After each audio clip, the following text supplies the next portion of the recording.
Hi everyone, I'm so excited today because I have a really great friend here.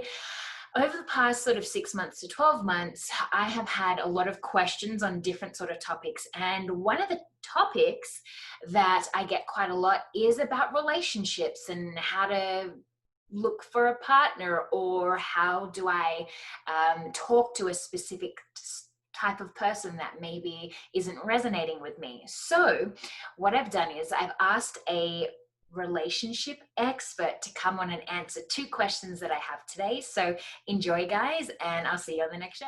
Oh, hello everyone. It's Lee Chapman here, and thank you, Laura, for that fantastic introduction. So, what I'm going to be talking about today is I'm going to get straight to the point. We're going to be having some fun. We're going to be doing a relaxed, and we're going to have a great time. Now, what I just used then is I used 4 words to grab subconsciously the 4 different personality styles. So, what I discovered is, having done the DISC profile system and actually being a trainer of it, especially for those in business, that flowing on from that, I've taught into personal relationships. And then what I discovered is, if you marry that in with the 5 love languages, once you understand the traits and the needs of people, finding relationships in business and personal becomes so much easier. Now, don't get me wrong, my wife and I, we've been married 20 years, that we discovered that, we've had our own ups and downs, but we made a commitment. And that is the first thing. The biggest thing is commitment. We live in a world now where so many people, as soon as there's a bump in the road, something bad happens in life, people just chuck it all in. And this happens because often people don't have great role models. If their statistics show that couples that come from parents who are divorced are more likely to have a divorce themselves, and those kids, and so on and so on. And you just get train wreck after train wreck over the train wreck that goes on for generations. So as I go on, I just want to apologise. I'm from Adelaide, South Australia. So like Laura, I am Australian. She's from the eastern states. She has a slightly different accent to me. I speak more of the Queen's English. So I must apologise if I have to translate some words from Australian Queen's English into American English, but we'll see how we go. We should be fine. So Laura's asked me tips on lasting relationships. Well, before we even get into that, which is a massive topic, I could speak from stage for hours on it. But before you actually start working out your partner, you really need to start looking at yourself. What makes you tick? Why do you think the way that you do? What social and family upbringings have you had that give you those sort of thoughts and belief systems?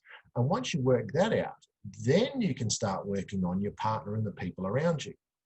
So I highly suggest you do a DISC profile system. Now, you can do that through me, and I'll sit down with you and we'll go over, and I'll actually walk you through the results of your test or your assessment. We have a D, that's very dominant, very domineering. Business leaders like Donald Trump is a D, for example. Winston Churchill was a D. Adolf Hitler was a D. Very go-getter, don't care about your opinion, in your face, let's make it happen, D personality styles. Then you have, below that, you have C personality styles. Very calm, calculating, know what's going on, be on time, never late. These are the accountant types, police officers, judges, lawyers, these type of people. They're very C-driven, very task-driven, very now matter-of-fact driven. Then you have the I people. I people are arts and entertainment industry. They're very focused on me. How do you like me? Let's stop talking about you. Let's talk about me. Those type of people. They're in the middle of the party. They're dancing on the table. They wear the lightest, brightest clothes. They are the loudest people. They make us happy. They're I-type people. And then you have the S-type personalities, which is just calm, serene, everybody chill. We know where everyone is. I hope everyone's got the right type of food. You've got the right type of drinks. These make fantastic hosts at parties. But we need all of these personality styles. And you'll find that one is your dominant and you have a secondary. So when you find out what your personality style is, and you marry that in with what 5 love language you operate from, that way you can start to sit down with your partner and say, listen, I've had this personality and I've had this assessment done, and I've also found out what my love language is. And this is what makes me tick. So your partner can go, oh, I see. Well, that makes total sense. See, I went through a lot of relationships in my early 20s and sort of mid to late 20s. And not the girls that I dated were wrong, but I would spend, $70 on buying a girl a beautiful box of roses, long stem roses. It cost me $70. And that was 20, 30 years ago. And she was like, whatever. And I was thinking, oh, you ungrateful so-and-so. But her love tank wasn't being filled with gifts. Her love tank gets filled with quality time. So you can understand that relationships, there's might be nothing wrong with that person. It's just you're giving them the wrong fuel. So if you're giving them the right fuel, let's just say, well, I'll use my wife. It's just a lot easier. We'll just change the names to protect the innocent. But let's call my wife Belinda. Okay. Now, Belinda is a D personality style. She likes things now. Let's do it my way, the highway. Let's do it this way. I'm going to do this, and everyone has to work around what I do, and that's okay. But her love language is acts of service.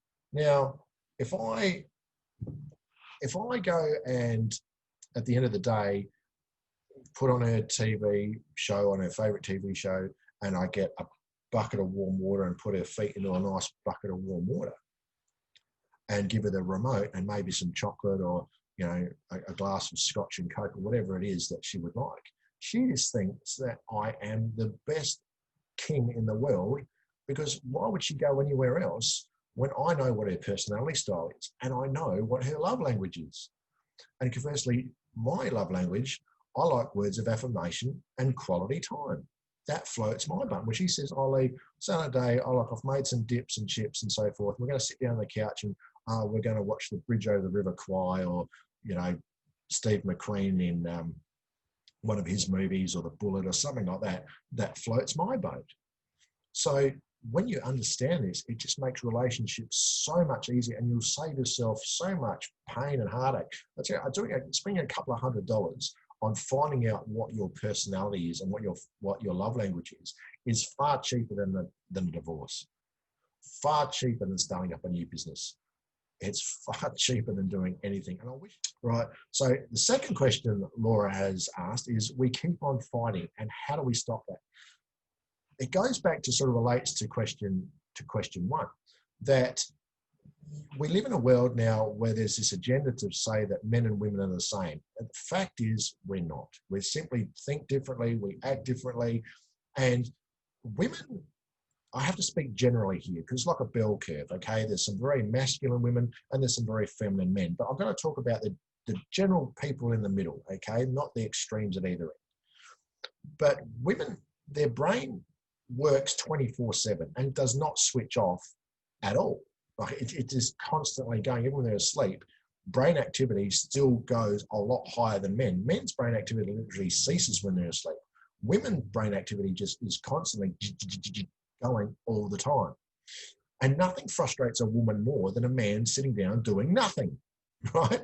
But for us, we can concentrate on one thing at a time. Women find that very hard to do because they concentrate on 4 or 5 things at once. And there's a reason for that. I'll talk about that in another video.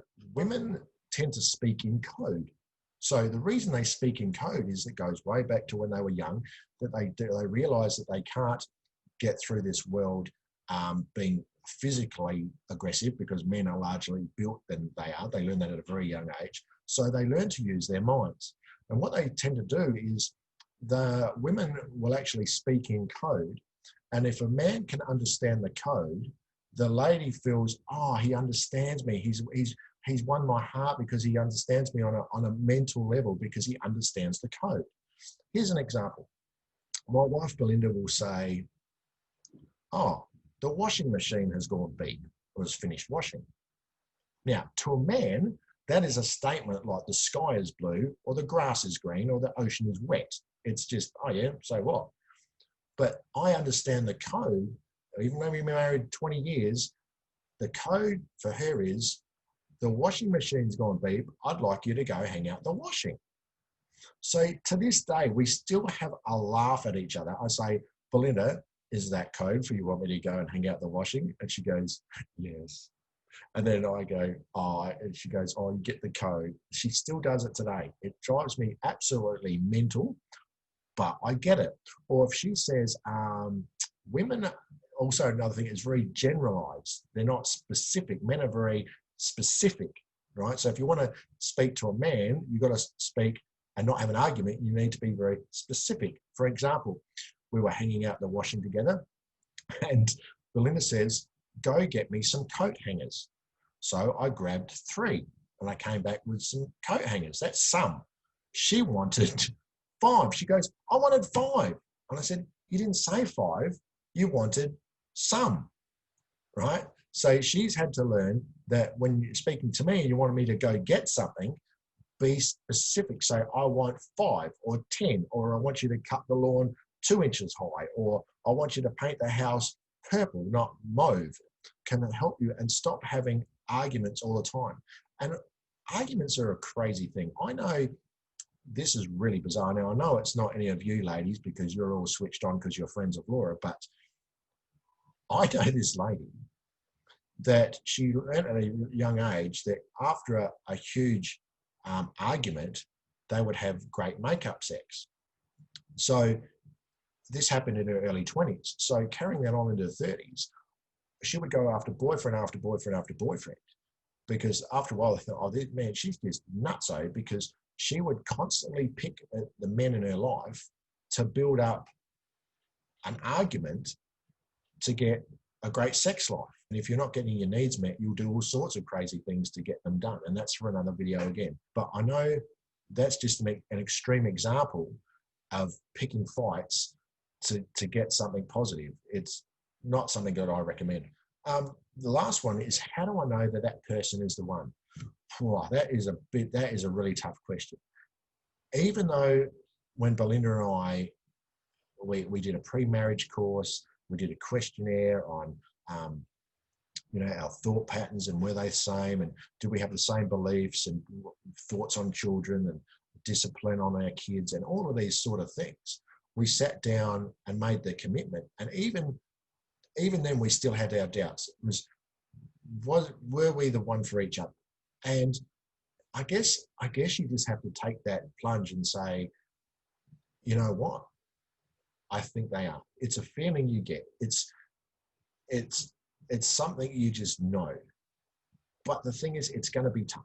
And it doesn't just happen all by magic and rosebuds and unicorns and donuts falling from the sky. You will have to work on your relationship. You will have to have constant date days. You will have to sit down and decompress and talk about each other's problems and issues when the kids are in bed. Don't do it in front of their children.